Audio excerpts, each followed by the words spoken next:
નમસ્તે મિત્રો, કામ અને સમયના આપણે અલગ અલગ પ્રશ્નો શીખેલા છે, પરંતુ આજે આપણે થોડા પ્રશ્નો અલગ લઈશું. જેમ કે જો એક્ઝામનું પેટર્ન બદલાઈ છે તો થોડું લેવલ બદલાયું છે, તો ક્વેશ્ચન કેવા થશે, થોડા હાર્ડ થઈ શકે છે.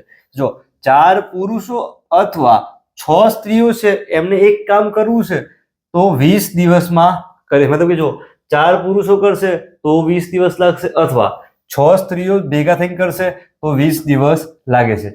તો 6 પુરુષો અને 11 સ્ત્રીઓ તે કામ મતલબ કે ભેગા કરશે, કેટલા 6 પુરુષ થઈ જશે અને 11 બંને ભેગા કરશે. જો અહીંયા શબ્દ આપેલો છે, અને આપેલો છે, અને અહીંયા કયો આપેલો છે, અથવા આપેલો છે. તો આ જે કામ જે 20 દિવસમાં કરે છે એ કેટલા દિવસમાં થાય, મતલબ કેટલા દિવસમાં કરી શકે. આપણે શું શોધવાનું છે, દિવસ શોધવાના છે. તો પહેલા શું કરવું પડશે, કુલ દિવસ કેટલા છે, 20 છે. પછી છેદમાં કરી દેવાનું, અને આજે અને વાળામાં જો પહેલા કેટલા છે, 6 પુરુષ છે, અહીંયા લખી દેવાના 6. છેદની અંદર કેટલા પુરુષ છે, અહીંયા અથવા વાળામાં 4, તો 6 ના છેદમાં લખી દેવાના 4. પ્લસ બીજું કેટલા આપેલા છે, જો અહીંયા 11 સ્ત્રીઓ છે, અહીંયા લખી દો 11. છેદમાં અથવામાં સ્ત્રીઓ કેટલી છે, તો અહીંયા 6 છે, અહીંયા લખી દો 6. લખ્યું આવી રીતે.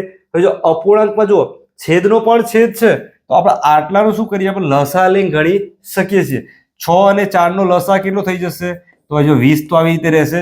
6 અને 4 નો લસા લઈએ તો 12 થાય છે. જો 4 ગુણ્યા 3 12, તો અહીંયા પણ 3 થી ગુણાકાર થશે તો 18. પ્લસ 6 છે, 6 ગુણ્યા 2 12 લખીએ અહીંયા, તો 2 થી થાય 11 ગુણ્યા 2 22. જો ડાયરેક્ટ આપણે કરી શકીએ તો 20 ના છેદમાં 22 પ્લસ 8 30 પ્લસ 10 40 ના છેદમાં 12. જો આનું એકદમ ઈઝી બનાવીએ તો એકદમ આસાનીથી આપણે ભાગ કરી શકીએ. જો 4 થી ભાગ ચાલે છે, 4 ગુણ્યા 3, અને એ જો 4 ગુણ્યા 10.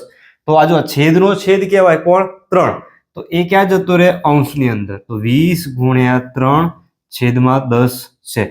તો 10 છે એ છેદમાં, એના છેદમાં 3 છે, તો એ ક્યાં જાય, અંશની અંદર. તો જો 1 1 0 કટ થાય.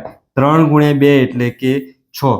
6 દિવસની અંદર આ ભેગા થઈને જો કામ કરશે, 6 પુરુષો અને 11 સ્ત્રીઓ, તો 6 દિવસમાં એ કામ કરી શકશે. જો છે મેઇન છે આ લખવાનું છે, આટલું લખી દીધું. પછી આપણને ખ્યાલ આવી ગયો અપૂર્ણાંક છે, વચ્ચે સરવાળો, મતલબ કે અપૂર્ણાંકનો સરવાળો કરવો છે તો લસાવાળી રીત વાપરવાની છે. ઘણા અહીંયા જો ડાયરેક્ટ પણ કરી શકીએ આપણે. 6 ના છેદમાં 4 છે તો 3/2 થઈ જાય. તો અહીંયા 6 અને 2 નો લસા, તો અહીંયા જો 6 લઈ શકીએ. અહીંયા 12 થી લીધું છે, વાંધો નહીં. આગળ શું થશે, અહીંયા સિમ્પ્લિફાય થઈ જશે. ખ્યાલ આવ્યો છે. આગળ બીજો પ્રશ્ન જોઈએ. અહીંયા પ્રશ્ન છે કે એ અને બી એક કામ 6000 રૂપિયામાં રાખે છે. તો જો 6000 રૂપિયામાં બંને ભેગા થઈને કોઈ કામ રાખે છે. એ છે 10 દિવસમાં અને બી છે 15 દિવસમાં કામ પૂરું કરી શકે. જો મતલબ કે એકલા કરશે તો એ 10 દિવસમાં પૂરું કરી શકે છે. જો અહીંયા એ માટે 10, બી માટે 15. તો એને કેટલા રૂપિયા મળશે, કરવાના છે બંને ભેગા જ.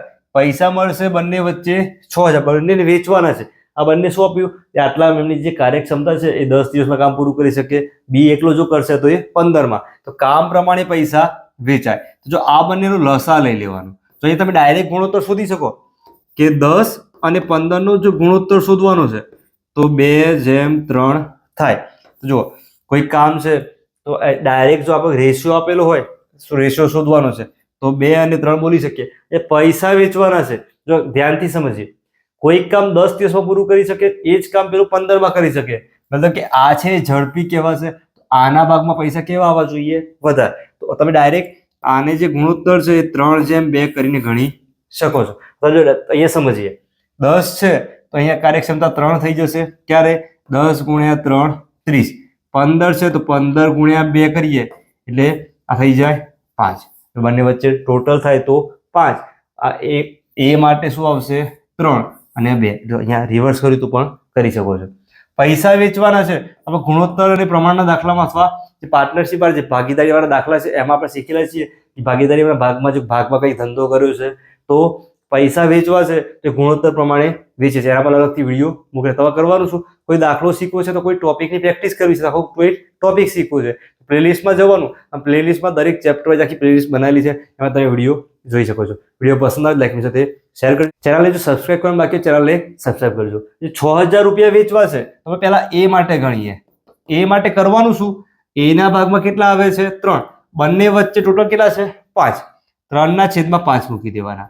પછી અહીંયા 6000 જે પૈસા વેચવાના છે એ ગુણાકારમાં આવશે અને જે ગુણોત્તર વાળો છે કે 3 પહેલા જે છે એ છેદમાં ગુણોત્તરનો સરવાળો. 5 અહીંયા ભાગ ચાલશે. જુઓ 12 × 5 = 60, પાછળ 2 0. 12 × 3 એટલે કે 36, 2 0. એના ભાગમાં કેટલા આવી ગયા? 3600 આવે છે. બી ના ભાગમાં શોધીએ તો બી બરાબર એનો રેશિયો 2 છે. 2/5 × 6000. જો 5 અહીંયા ભાગ ચાલશે 1200. 12 × 2 એટલે કે 24. 2400 રૂપિયા કોના ભાગમાં આવશે? બી ના ભાગમાં આવશે. આગળ બીજો દાખલો જોઈએ. પી ક્યુ આર છે. પી ક્યુ અને આર એ કામ અનુક્રમે 12, 15 અને 20 દિવસમાં પૂરું કરી સામે લખી દઈએ આપણે 12, 15 અને 20. તો ત્રણેય સાથે મળીને કામ કરે છે તો કામ કેટલા દિવસમાં પૂરું થાય? સિમ્પલ. આજે 3 વ્યક્તિ ભેગા થઈને કરે છે. ત્રણેયનો શું લઈ લેવાનો? લસા. જો 12 છે, 15 અને 20. જે નાનું છે એનો આપણે ઘડિયો બોલીએ. 12 × 2 = 24, 42, 36. 12 × 5 = 60.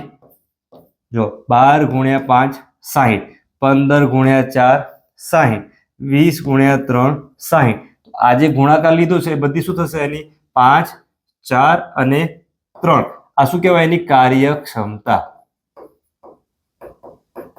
આ બધાનો કરી દો સરવાળો. 5 ને 4 9, 9 + 3 એટલે કે 12. તો આજે 60 ભાગ્યા કરી દેવાનું આજે કુલ કાર્યક્ષમતા તો 5. તો 5 અહીંયા જો બધામાં એકમ કયું છે? દિવસ. તો 5 દિવસની અંદર એ કામ કરી શકશે. ખ્યાલ આવ્યો છે? વિડીયો પસંદ આવે લાઈક સાથે શેર કરજો. ફરીથી મળીશું નવી સાથે. ધન્યવાદ.